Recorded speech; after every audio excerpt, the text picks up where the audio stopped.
tumbuh dan tahan banting. Itulah keunggulan ikan nila. Spesies yang satu ini mampu beradaptasi di berbagai sistem budidaya, mulai dari kolam sederhana di pedesaan, tambak air payau, hingga sistem modern. Kemampuannya beradaptasi menjadikan nila sebagai pilihan utama, baik bagi pembudidaya skala kecil maupun industri besar.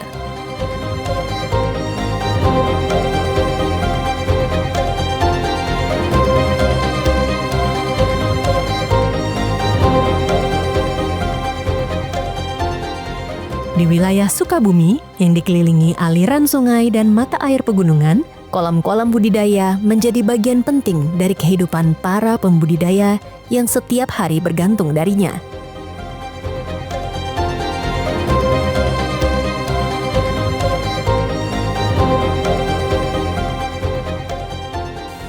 Awal mengenal perikanan pada tahun 2013 saya memulai usaha ikan, cuman masih sampingan. Karena sampingan jadi tidak fokus, hasil pun tidak maksimal. Baru pada tahun 2019 saya memantapkan diri untuk terjun secara all out untuk mengembangkan pembesaran budidaya ikan nila.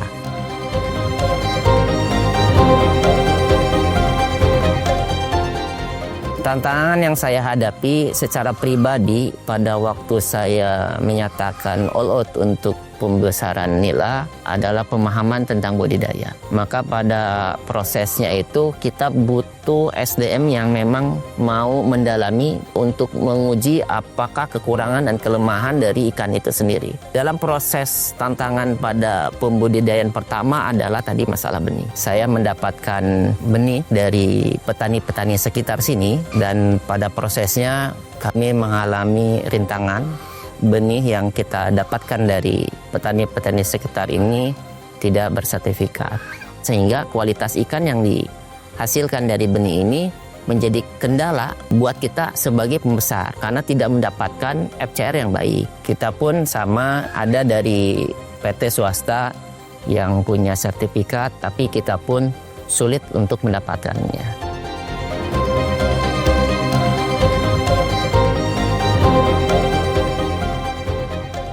Yang kedua adalah proses pengurusan air. Nah, pengurusan air ini sangat berpengaruh terhadap pertumbuhan ikan. Sehingga kondisi ikan bisa sehat secara alami dan daya imunnya kuat juga. Karena dengan kita mengurus air dan kolam yang baik akan menghasilkan ikan yang baik.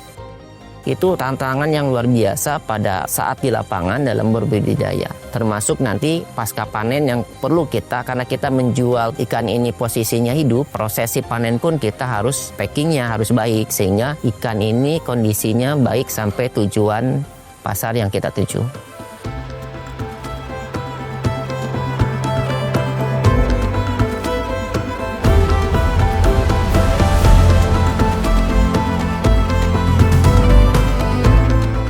Menjawab tantangan yang ada, Balai Besar Perikanan Budidaya Air Tawar Sukabumi atau BBP-BAT memulai upaya dari hal yang paling mendasar, menyiapkan benih unggul ikan nila yang mampu hidup di lingkungan salin.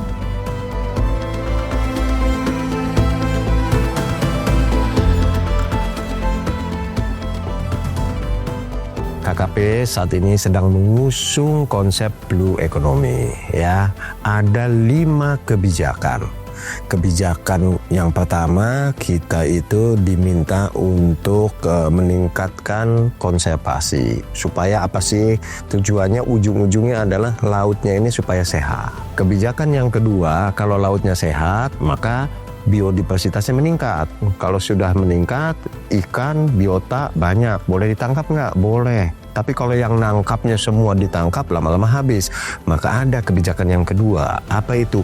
Penangkapan ikan tetapi secara terukur, berbasis kuota. Boleh kan ditangkap itu segala macam. Tapi yang jadi persoalan, jumlah populasi manusia meningkat gitu loh. Lautnya udah sehat, ikannya boleh ditangkap tetapi nggak boleh berlebihan. Nah, jawabannya adalah yang ketiga di tempat kami, yaitu kita diminta untuk melakukan pengembangan perikanan budidaya baik di laut, di pesisir maupun di darat, tetapi dengan konsep berkelanjutan.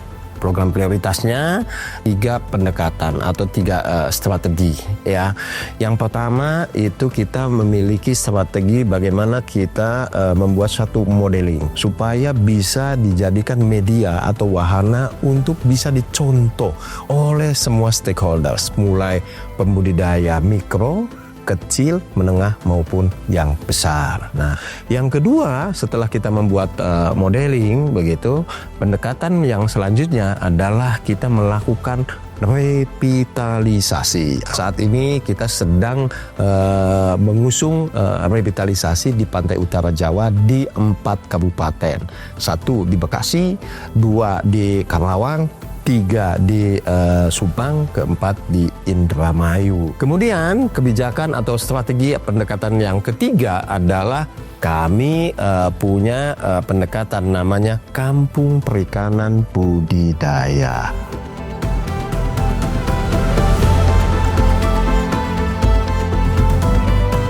Dalam kaitannya program yang sudah disampaikan secara umum oleh Menteri Kelautan dan Perikanan, khususnya terkait dengan kegiatan budidaya, itu ada 5 komoditas. Ya. Apa saja? Yaitu ada komoditas udang yang dianggap champion, lalu kemudian ada ikan nila, ada lobster, ada rumput laut, dan ada kepiting. Ya. Dari 5 komoditas ini, ya, yang bersentuhan langsung dengan balai kami itu adalah komoditas ikan nila. Nah, kenapa demikian? Karena ikan nila ini memiliki kemampuan hidup yang lebih baik. Ikan nila itu bisa hidup di air yang bersalinitas ya. Nah, disebut juga dengan istilah iri halin, memiliki kemampuan untuk hidup pada kadar garam yang luas. Lalu kemudian yang kedua, ikan nila ini mudah untuk dibudidayakan. Yang ketiga, ikan nila ini dia tahan terhadap penyakit dan memiliki kemampuan untuk mentoleransi lingkungan yang kita ketahui saat ini sudah mulai mengalami penurunan. Tidak juga terlalu mengherankan ke nama ikan nila, karena dari sisi data statistik juga didapatkan bahwasanya Indonesia ini menjadi produsen ikan nila nomor 2 setelah China. Sehingga kami dengan adanya pengembangan yang besar-besaran ikan nila ini sebagai bagian dari Direktorat Jenderal Perikanan Budidaya, kami mensupport kegiatan itu dengan cara terus-menerus melakukan perbaikan mutu salin dan induk yang kami miliki gitu ya. Untuk menjawab tantangan dan memberikan jalan keluar bagi permasalahan yang dihadapi oleh masyarakat secara umum ya. Kami terus-menerus mengembangkan teknologi. Itu satu ya. Teknologi yang ramah lingkungan, teknologi yang meningkatkan efisiensi ya, baik itu efisiensi terhadap penggunaan pakan, lalu kemudian efisiensi terhadap air begitu ya. Maka kami juga bagaimana budidaya ini bisa dilakukan dengan air yang seminimal mungkin ya.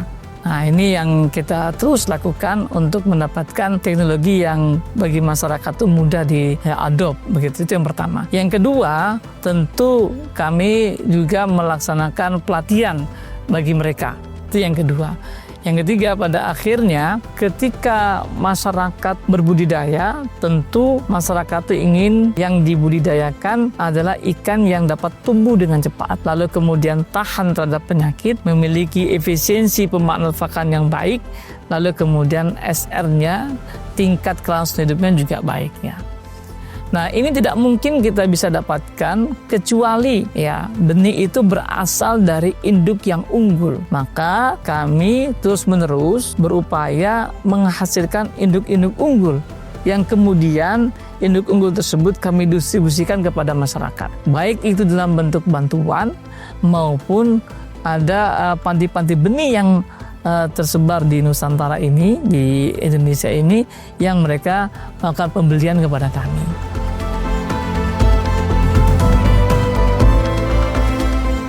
Di BBHT Sukabumi ini tahun 2006 merilis satu strain ikan nila, yaitu nila gesit. Ini merupakan kegiatan rekayasa teknologi yang dilakukan oleh para prekayasa yang ada di balai kami ini. Tujuannya apa? Ikan nila gesit ini diharapkan benih yang dihasilkan itu semuanya jantan. Di tahun 2023 kita merilis indukan atau nila yang strain baru, yaitu nila sakti ya. Nila sakti ini memiliki beberapa keunggulan ya. Di antaranya adalah nila yang tahan terhadap penyakit, lalu kemudian ikan nila yang memiliki toleransi terhadap lingkungan yang baik, begitu. Lalu kemudian cepat pertumbuhannya ya. Harapannya adalah dengan keunggulan dari nila sakti ini ya akan memberikan keuntungan yang lebih besar pada pembudidaya. Progres yang kami dapatkan sampai saat ini untuk menghasilkan benih yang secara keseluruhan jantan gitu, maka kami melakukan koreksi atau melakukan konfirmasi apakah benar ya indukan jantan yang genotipnya Super Male YY. Nah, tapi dia fungsi sebagai betina ya. Betina yang punya genotip Super Male YY gitu. Nah, kalau kita dapatkan duanya, jantannya dapat, betinanya dapat ya dengan genotip Super Male ini gitu ya, maka dipastikan kita mendapatkan benih jantan secara 100% ya, secara sempurna gitu ya. Teknologi jantanisasi ini sebenarnya kami juga melakukan rekayasa transplant ya. 2 metode yang kami lakukan ini, kami telah berhasil mendapatkan benih yang secara umum kelaminnya itu jantan.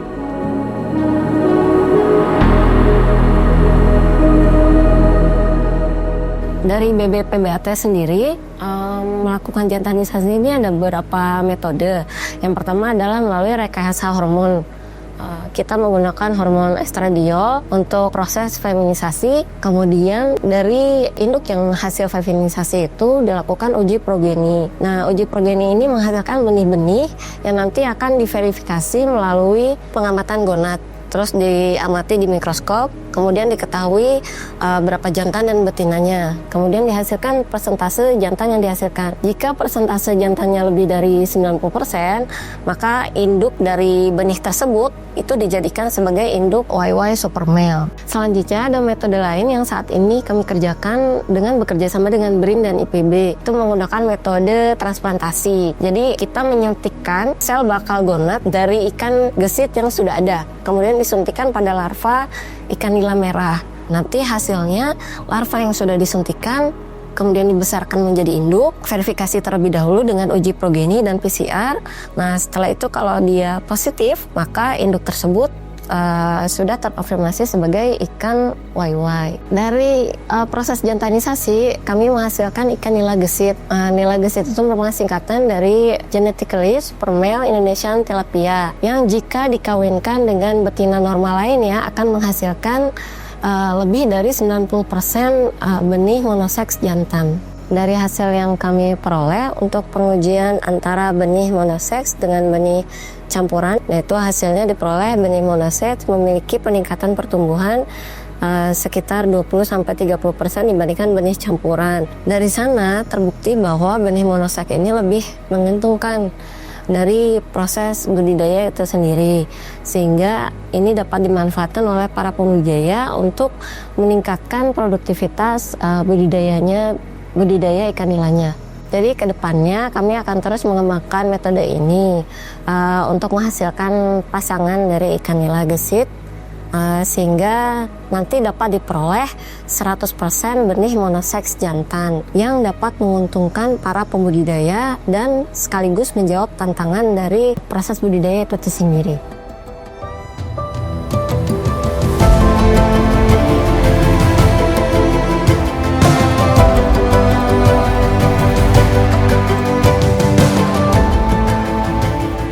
Pada tahun 2025, alhamdulillah kami kelompok telaga ikan mendapatkan bantuan dari BBPBAT Sukabumi indukan nila gesit. Dan juga kami mengajukan untuk disilangkan yang pertama nila gesit disilangkan dengan nila nirwana.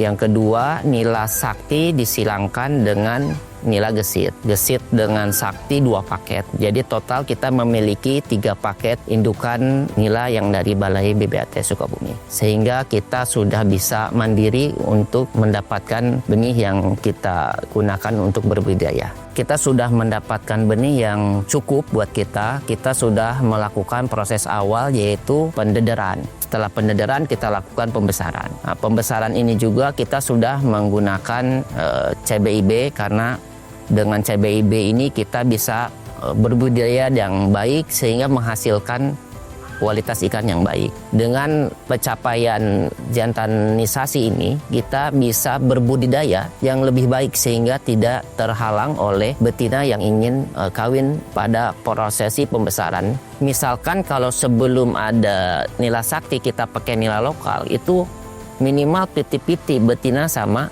jantannya. Nah, ini yang membuat kita petani itu FCR-nya rendah, bahkan bisa sampai 1,7 FCR-nya. Petani itu akan rugi. Ketika memang ada jantinisasi, itu bisa menghasilkan sampai 90%, itu FCR-nya bisa mencapai 1,2. Ada selisih keuntungan yang kita dapat.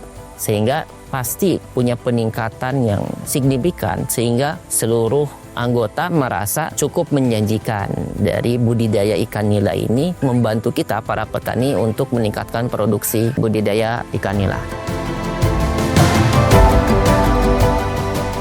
Selain mudah dibudidayakan, ikan nila juga dikenal sebagai sumber protein yang lean, rendah lemak, namun kaya akan vitamin dan mineral penting bagi tubuh. Nilai gizinya yang tinggi membuat permintaan nila terus meningkat. Tidak hanya di dalam negeri, tetapi juga di pasar internasional.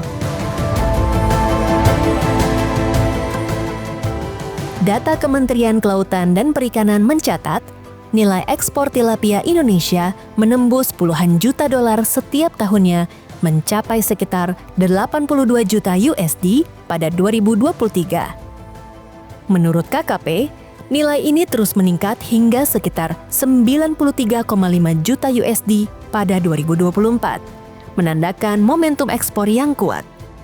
Di sisi lain, pasar global tilapia bernilai lebih dari 1,3 miliar USD, membuka peluang besar bagi Indonesia untuk memperluas produksi dan meningkatkan daya saing lewat inovasi benih, kualitas, dan sistem budidaya berkelanjutan.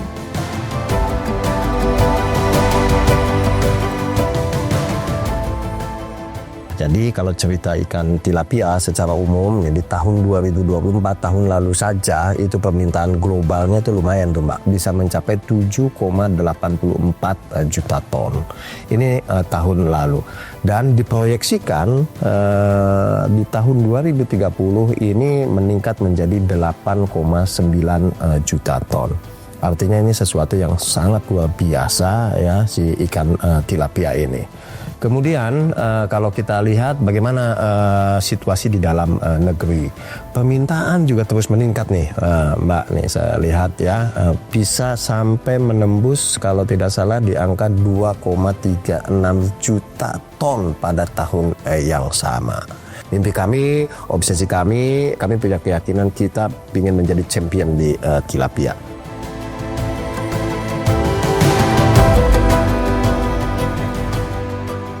Di dalam budidaya ada namanya 3 komponen dasar dalam budidaya.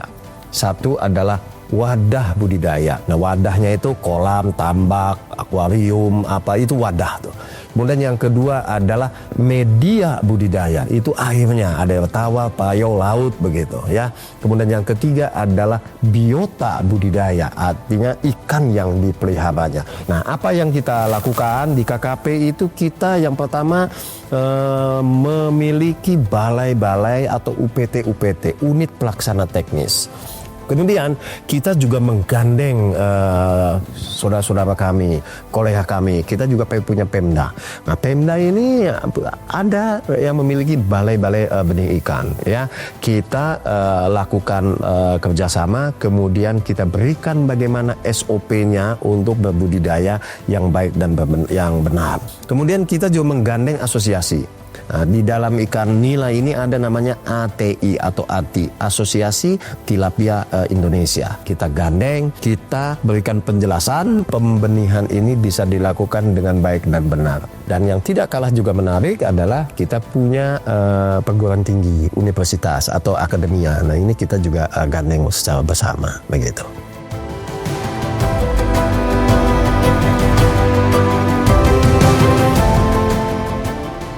Untuk kualitas indukan, larva yang dihasilkan dari indukan BBAT ini cukup luar biasa. Hari ini kita menghasilkan SR dari pendederan itu sudah bisa mencapai 80% angka SR-nya. Dan untuk pembesaran kita dalam metode dalam budidaya pembesarannya SR kita sudah 95%. Memang nila sakti ini saya anggap tahan terhadap penyakit, tidak rentan terhadap kematian. Dan itu sangat membantu karena dapat memenuhi kebutuhan para anggota kelompok dan juga bisa membantu ke petani sekitar yang ingin berbudidaya.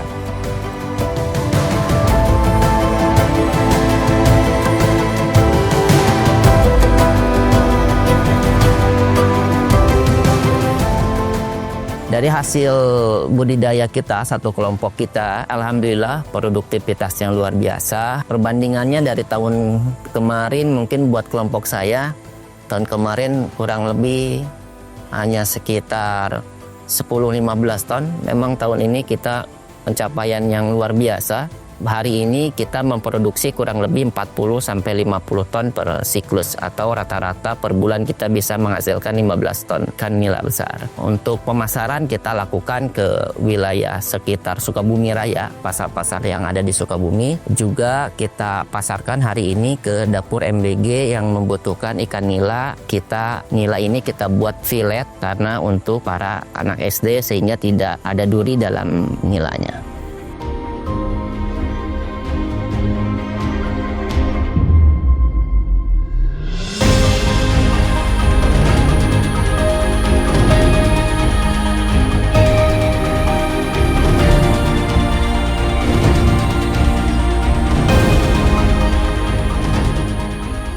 Blue economy itu bisa berjalan manakala ada keseimbangan antara keekonomian dan ekologi. Kita yakini betul bahwa blue food ini memang sumber protein hewani yang berkelanjutan. Kemudian tingkat produktivitasnya tinggi dan siklus pemeliharaan yang relatif singkat. Kemudian adaptif terhadap berbagai kondisi lahan, termasuk tambak pesisir. Nah, ini juga menjadi sesuatu yang dapat mendukung ketahanan pangan secara nasional.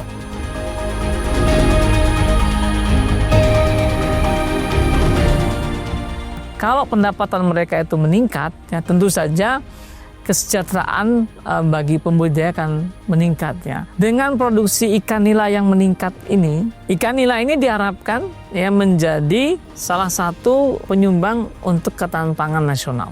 Lalu kemudian harapannya adalah akan membuka lapangan kerja yang besar gitu ya.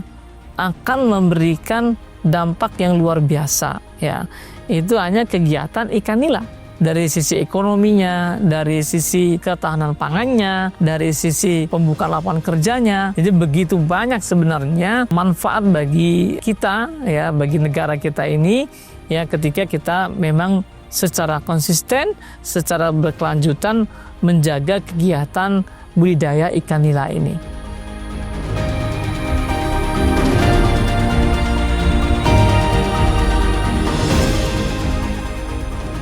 Kaitannya dengan kegiatan REFIT menjadi program pemerintah saat ini, tugas kami dan peran kami, bagaimana kami Balai Besar BBAT Sukabumi ini bisa membuat induk atau calon induk sebanyak mungkin yang kemudian nanti bisa didistribusikan kepada unit pembenih rakyat atau BBI yang ada di kabupaten kota. Nah, ini tidak bisa dikerjakan sendiri. Nah, maka semuanya kita harus berkolaborasi, begitu ya, baik swasta maupun masyarakat, begitu ya, maupun juga di pemerintahan, begitu ya. Jadi kegiatan REFIT ini akan memberikan dampak yang luar biasa ya pada kegiatan budidaya. induk yang unggul ya menjadi faktor kunci dari benih yang berkualitas, menjadi kunci keberhasilan pembudidayaan pembesaran ikan nila tersebut.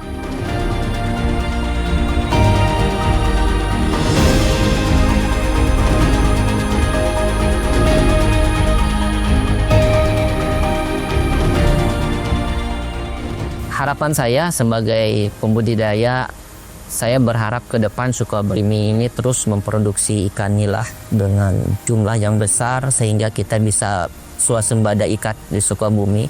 Karena dengan swasembada ikan di Sukabumi ini kita bisa meningkatkan kesejahteraan buat pembudidaya. Kita bisa menyuplai ke pasar-pasar yang sekitar Sukabumi Raya. Bahkan kita bisa mengirim ke kota-kota lain. Bahkan kita menargetkan bisa mengirim juga ke ibu kota. Dari hasil yang kita dapatkan hari ini juga kita berharap bahwa ikan ini bisa diserap oleh dapur MBG. Mudah-mudahan ikan ini bisa jauh dikenalkan kepada generasi anak bangsa, anak SD agar terus terbiasa memakan ikan. Buat saya ikan adalah sumber kehidupan. Saya berkontribusi untuk terus membesarkan ikan sebagai ketahanan pangan dan berkontribusi buat bangsa dan negara.